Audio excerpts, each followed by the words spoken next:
I hope you're still with me. But this is something I want to address. This has been on my mind for a long, long time. As I said, I started out in the public health service, worked in the underserved community during that time, and since then, I've worked in areas that would be considered underserved communities. And as I say, your niche can make you rich. Stay in your lane, stick to what you know.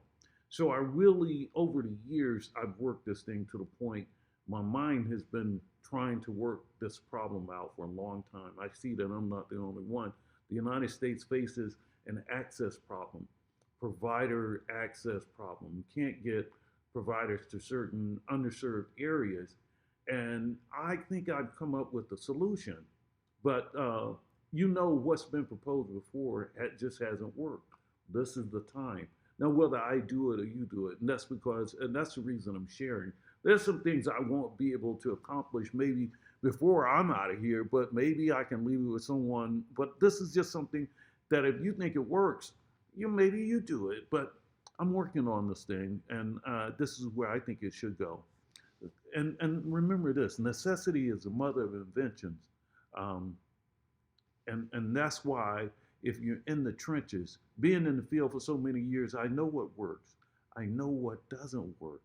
Just being out there so long. And if you're out there, anything you work with for over a number of years and you think about it over and over again, you're going to come up with some solutions. The problem is most of the time you're not asking the people who are actually in the field that could come up with a solution to what the problem is. But I think the solution is like a public-private partnership. The National Health Service Corps. That's why I started out with public health service, and now they have this thing where it's the Health Resources Source Association. They have the student loan repayment programs, and this should or could work to get people to the communities. And not only that, they'll pay up to $400,000 for 4 years in some instances. Got to find out everything. I'm just bringing it all in. But listen, the sites approved for these providers. They come and they work in this community and they become owners of the practice.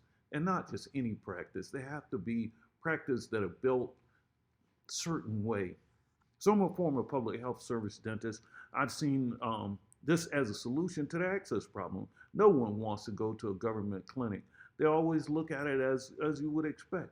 And I remember this from years ago when Magic Johnson came to LA and he started building. He did the movie theater and some other things over in the Crenshaw area. He said, we want the same thing everyone else wants. We just don't want to have to drive across town to get it. That is the thing in the communities. And the underserved, I know everyone wants to go and work in Beverly Hills and so forth, but it's just not the reality of it. The masses is where the money is made. And that's why even, Amazon, that's where he made all his money. He's dealing with the masses. So the masses is where the money is. And I reminded you guys before that the government is the largest employer in the United States. So there's a lot of opportunity, and especially now. They just passed this $1.2 trillion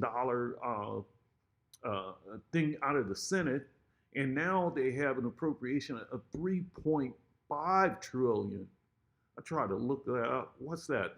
1 times 10 to what, the 12th or something like that. You got to hear this thing I'll show you. It's this crazy beat about that on the radio. But anyway, we want the same things, and there's a lot of money out there, and you got to be able to know what to do with it.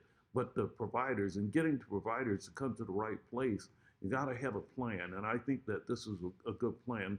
And that's why I'm building out these TKO properties. I think it works together with this thing and my whole journey along the way and the culmination at the end.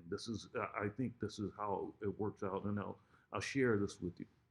But ideally, you want them in a background as invisible supporter, the government. You don't want the government out there as your partner in like a government clinic because nobody really wants to go there. Facilities have to be fun, beautiful, destination properties, just a site. And the site has to be approved, though, by the National Service Corps to get those providers to come there. And there's a certain compliance and so forth, but we know how to do all of those kinds of things. But it's the carrot, because the doctor not only gets the loan paid back, they get paid by the employer at the same time, and you can become an owner. I'm telling you, there's nothing better than this. Got to make it work. And you can own something like this, you see. And these are the ones I'm building out. This is just a little quick shot of the lobby there. Kids to dentists. Beautiful, huh? Providers become owners to stay on after the loan period. Equity owners, you see, in the practice, or shared ownership with multiple providers. Networked office, using the same brand, sharing in all the same services. And that way you get the economies of scale and efficiency. I mean, these are business principles, but are working together. Be in business for yourself, but not by yourself. Standardize so that all the equipment is the same and it's easily swapped out. One goes down, you can swap it out. Just like with the standardization of SOPs, so that you can switch out staff and so forth. These things start to work, and it starts to make sense if you really follow this. The practice need to be something that the owner is proud, really proud of, to stay on and brag about. This is their practice. But only an entrepreneur, I'm telling you, only an entrepreneur has the insight and know where and how to invest and how to attract the providers, the staff, and the patients. And if you train right, you're the entrepreneur with the right kind of mindset and the vision. But a brand, we do brands together. And like I said, this whole thing of dentists working singularly out there, that thing is going because you have to become so efficient now. And there's so many different things that you have to look at when you're out there. How are you going to handle this? So you bring experts together to handle like your support services. And it could be in-house or outsourced.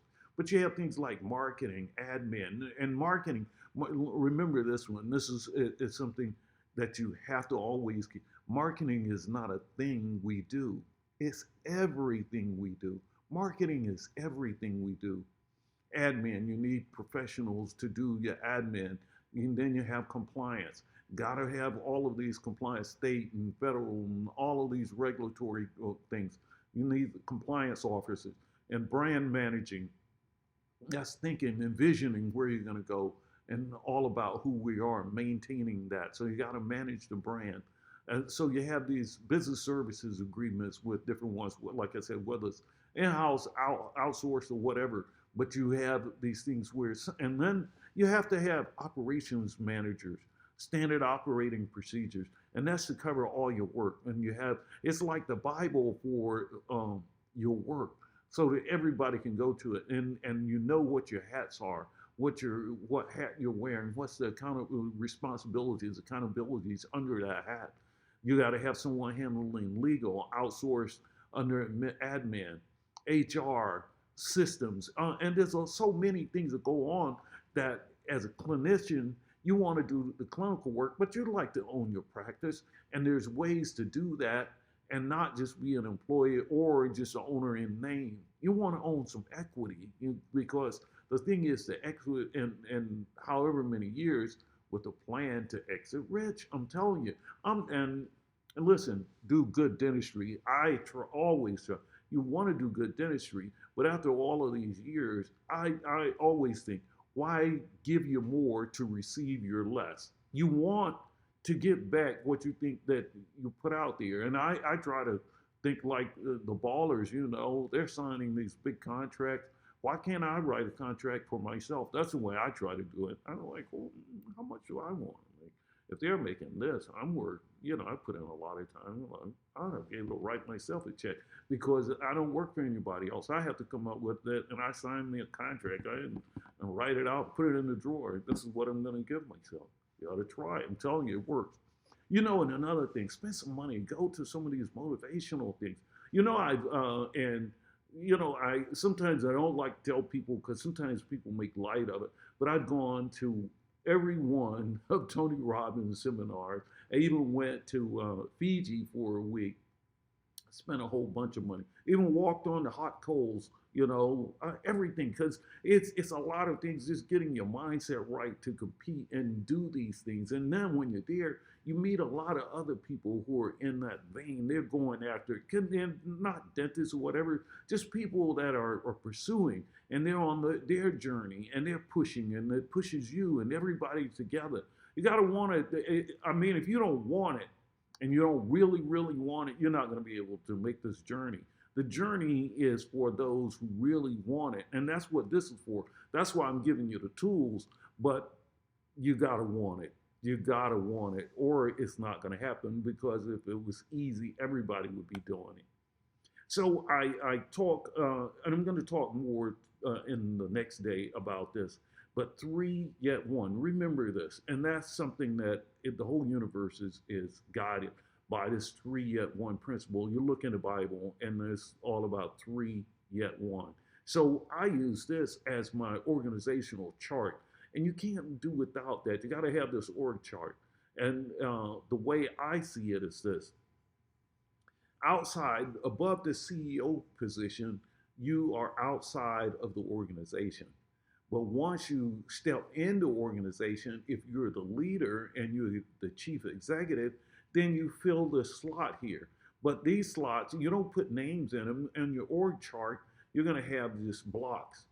You'll know who fits in this, but people are dispensable and not the system. So you got to have a CEO, and that's probably you. You want to be the leader. If you're the entrepreneur, you're the leader and you're the CEO. But when you step in, this is the hat you put on. And these are the only three you need reporting to you. Three yet one. Keep it simple. You don't want to have 100 people reporting to you. Keep it simple, and then let this branch off. And let's say marketing, number one. So you could take marketing and you could break that down. And marketing has three different reports to them, you see. And so marketing has someone that's handling digital or online, professional and community-based, and telemarketing. Might be the same person again, but they put on different hats. But you need an org chart so that everyone understands the reporting and where they take orders from. So there's no confusion. Everything, and then the SOPs are built based off of the departments and their reporting. And it could get, I pulled this offline, and I'll share a link with this, but like the president, you could have executive assistant to the president, the vice president of marketing, and it could go down. The executive assistant, they could have two people reporting to them, and then they could have two, and so forth and so on.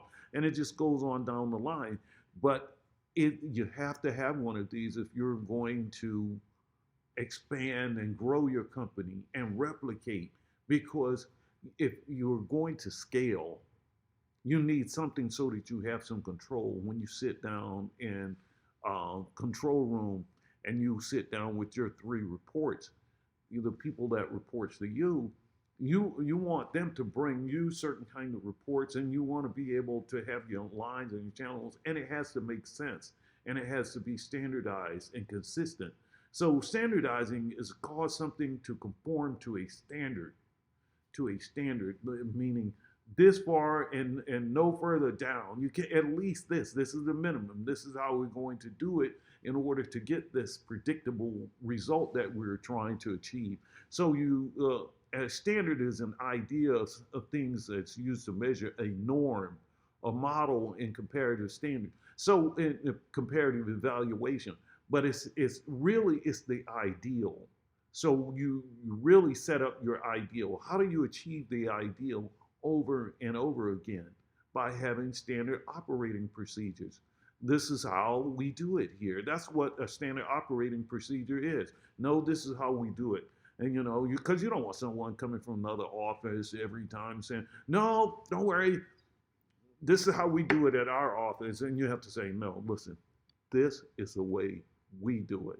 Because if not, they come in, answering the phone, whatever kind of way. You have a standard way that you have them answer the phone. Your greeting is this way. Everything has to be written out. Everything. And that way, you have training. You have them train on that. And if you ever ask, even to write someone up, you have to be able to say, okay, we're going to do a verbal. I'm going to take you back and we're going to review. And you document that this is what you trained them on. You're going to have them retrain. And then the second time, you could give them a verbal and you send them back and you send them back to your SOPs manual and your policy manual and so forth. So business has a whole bunch of that involved, but you have to set it up from the beginning. That's why you're working on your prototype or your model. Once you got that right, you can just boom, boom, boom, because the money is there. The bank is willing to loan to almost any dentist. It's hard not to get the bank. They're begging you to take the money. The problem is most people are afraid of money because they don't know what to do with it. And then some people, like I said, run out and get 2 or 3 offices, and then they're still coming to work for me. And I was like, well, damn, didn't you have a few offices? Yeah, I worked there one day, and I'm over there, and then I'm thinking, damn, that didn't make sense. Learn to do something with the one, and then you can do 2.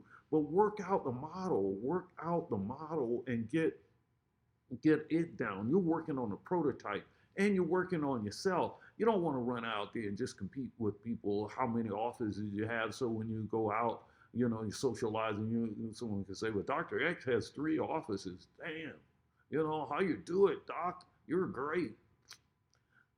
And you're stressed out, ready to blow your brains out. You gotta slow down and learn what you're doing here. I'm telling you, study these things. But these 2 things, having a SOPs and your